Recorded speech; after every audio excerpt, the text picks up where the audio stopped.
শিক্ষক দিবস কেন পালন করা হয় জানেন? জানেন না তো? তবে চলুন জেনে নেওয়া যাক। শিক্ষক দিবসে যে মানুষটার কথা না বললেই নয়, তিনি হলেন আদর্শ শিক্ষক ডক্টর সর্বপল্লী রাধাকৃষ্ণন। এ কথা বলার অপেক্ষা রাখে না যে 5ই সেপ্টেম্বর ডক্টর সর্বপল্লী রাধাকৃষ্ণনের জন্মদিনকে উপলক্ষ করে শিক্ষক দিবসের সূচনা হয়েছিল। তিনি তখন ভারতের মাননীয় রাষ্ট্রপতি। সালটা ছিল 1962। একদল ছাত্রছাত্রী ডক্টর সর্বপল্লী রাধাকৃষ্ণনের কাছে প্রস্তাব দিলেন, স্যার, আমরা আপনার জন্মদিনটিকে সেলিব্রেট করতে চাই, আনন্দ করতে চাই।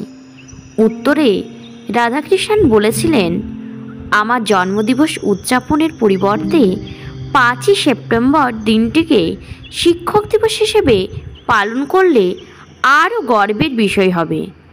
আর সেই বছর থেকেই শিক্ষকদের সম্মানার্থে 5ই সেপ্টেম্বর শিক্ষক দিবস হিসেবে পালিত হয়ে আসছে।